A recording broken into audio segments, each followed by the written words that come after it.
ಇಲ್ಲ ಇದು ಕ್ರಿಮಿನಲ್ ಪ್ರಕರಣದಲ್ಲಿ ಇದೊಂದು ಪ್ರೋಸೆಸ್ ಪ್ರಕ್ರಿಯೆ ಅಂತ ಕರೀತಿದ್ದಾರೆ, ಅದನ್ನು ಪ್ರೊಸೀಜರ್ ಅದು. ಸೊ ಇವತ್ತು ಎಲ್ಲ ಆರೋಪಿಗಳು, ಜೈಲಲ್ಲಿರುವಂಥ ಆರೋಪಿಗಳು ಮತ್ತು ಬೇಲಲ್ಲಿರುವಂಥ ಆರೋಪಿಗಳು ಹಾಜರಾಗಿದ್ದರು. ಇವತ್ತು ನ್ಯಾಯಾಲಯ ಅಂದರೆ ದೋಷಾರೋಪಣೆಯನ್ನು ಹೊರತಂದರೆ ಚಾರ್ಜಸ್ ಅಂತ ಕರೀತಾರೆ. ಅಂದರೆ ಪೊಲೀಸ್ನವ್ರು ಏನು ಇದುವರೆಗೂ ಇನ್ವೆಸ್ಟಿಗೇಷನ್ ಮಾಡಿ ಚಾರ್ಜ್ ಶೀಟ್ ಹಾಕಿದ್ರಲ್ಲ, ಅದು ಎವಿಡೆನ್ಸ್ ಅಲ್ಲ. ಇವತ್ತು ಕೋರ್ಟ್ ಏನು ಚಾರ್ಜಸ್ ಅಂತ ಒಂದು ಫ್ರೇಮ್ ಮಾಡಿದೆ, ಅದು that is called allegations, charges.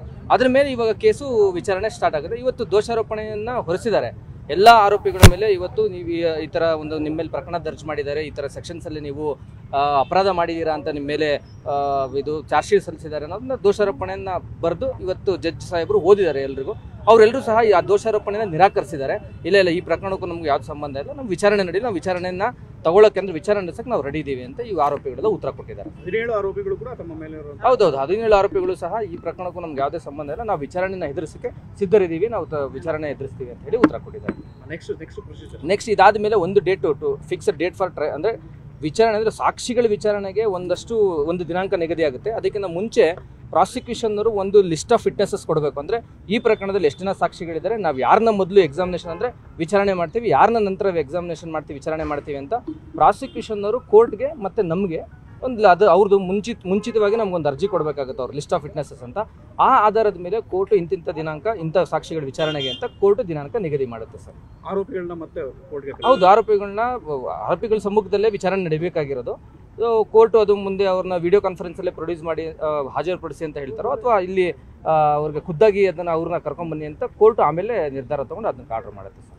ಆರೋಪಿಗಳಿಗೆ ಮಾತಾಡೋದಕ್ಕೆ ಅವಕಾಶ ಕೊಡ್ತೀವಿ. ಹೌದು, ಆರೋಪಿಗಳು ಇಲ್ಲ, ನಾವು ಕೇಸ್ ವಿಚಾರದಲ್ಲಿ ಏನು ಬೇಕೋ ಅದನ್ನು ನಾವು ಡಿಸ್ಕಷನ್ ಮಾಡ್ಕೊಂಡಿದ್ದೀವಿ. ಇಲ್ಲಿ ನಾವು ಓಪನ್ ಅದನ್ನು ಕೇಸ್ ವಿಚಾರದಲ್ಲಿ ಮಾತಾಡ್ಕೊಂಡಿದ್ದೀವಿ.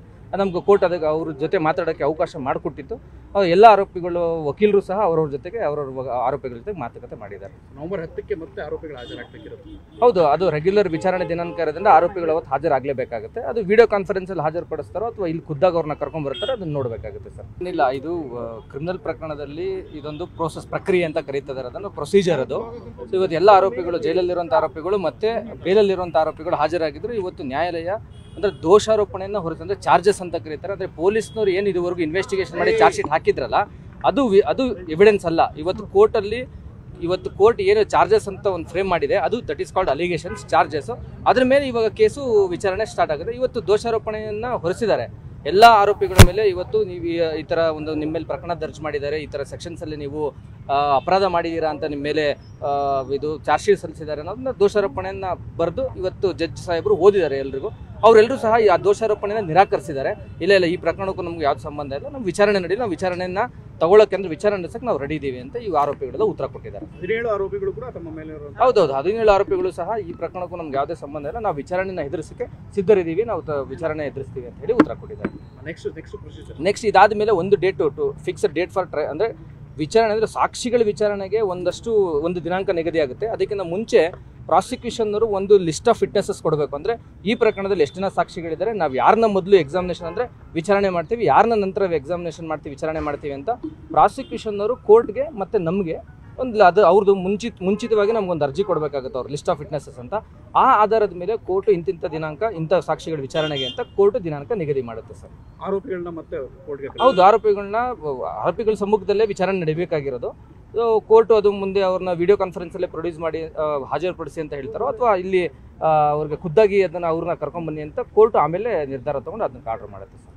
ಆರೋಪಿಗಳಿಗೆ ಮಾತಾಡೋದಕ್ಕೆ ಅವಕಾಶ ಕೊಡ್ತೀವಿ. ಹೌದು, ಇಲ್ಲ, ನಾವು ಕೇಸ್ ವಿಚಾರದಲ್ಲಿ ಏನು ಬೇಕೋ ಅದನ್ನು ನಾವು ಡಿಸ್ಕಷನ್ ಮಾಡ್ಕೊಂಡಿದ್ದೀವಿ. ಇಲ್ಲಿ ನಾವು ಓಪನ್ ಅದನ್ನು ಕೇಸ್ ವಿಚಾರದಲ್ಲಿ ಮಾತಾಡ್ಕೊಂಡಿದ್ದೀವಿ. ನಮ್ಗೆ ಕೋರ್ಟ್ ಅದಕ್ಕೆ ಅವ್ರ ಜೊತೆ ಮಾತಾಡೋಕ್ಕೆ ಅವಕಾಶ ಮಾಡಿಕೊಟ್ಟಿತ್ತು. ಎಲ್ಲ ಆರೋಪಿಗಳು ವಕೀಲರು ಸಹ ಅವ್ರವ್ರ ಜೊತೆಗೆ ಆರೋಪಿಗಳ ಜೊತೆಗೆ ಮಾತುಕತೆ ಮಾಡಿದ್ದಾರೆ. ನವೆಂಬರ್ 10ಕ್ಕೆ ಮತ್ತೆ ಆರೋಪಿಗಳು ಹಾಜರಾಗಬೇಕಿರುತ್ತೆ. ಹೌದು, ಅದು ರೆಗ್ಯುಲರ್ ವಿಚಾರಣೆ ದಿನಾಂಕ ಇರೋದ್ರಿಂದ ಆರೋಪಿಗಳು ಅವತ್ತು ಹಾಜರಾಗಲೇಬೇಕಾಗುತ್ತೆ. ಅದು ವಿಡಿಯೋ ಕಾನ್ಫರೆನ್ಸಲ್ಲಿ ಹಾಜರುಪಡಿಸ್ತಾರೋ ಅಥವಾ ಇಲ್ಲಿ ಖುದ್ದಾಗ ಅವ್ರನ್ನ ಕರ್ಕೊಂಡ್ಬರ್ತಾರೋ ಅದನ್ನು ನೋಡಬೇಕಾಗುತ್ತೆ ಸರ್. ನಿರ್ಭೀತ, ನಿಷ್ಪಕ್ಷಪಾತ, ವಿಶ್ವಾಸಾರ್ಹ ಸುದ್ದಿಗಳಿಗೆ ಮತ್ತೊಂದು ಹೆಸರಾಗಿರೋ ನ್ಯೂಸ್ 18 ಕನ್ನಡ ಈಗ ಆಪ್ನಲ್ಲೂ ಲಭ್ಯ ಇದೆ. ದಯವಿಟ್ಟು ಇಲ್ಲಿರೋ QR ಕೋಡ್ ಅನ್ನು ಸ್ಕ್ಯಾನ್ ಮಾಡಿಕೊಂಡು ಆಪ್ ಡೌನ್ಲೋಡ್ ಮಾಡೋದಕ್ಕೆ ಮರಿಬೇಡಿ. ನಿಮ್ಮ ಬೆಂಬಲ ಹೀಗೆ ಸದಾ ನಮ್ಮೊಂದಿಗಿರಲಿ. ಧನ್ಯವಾದ.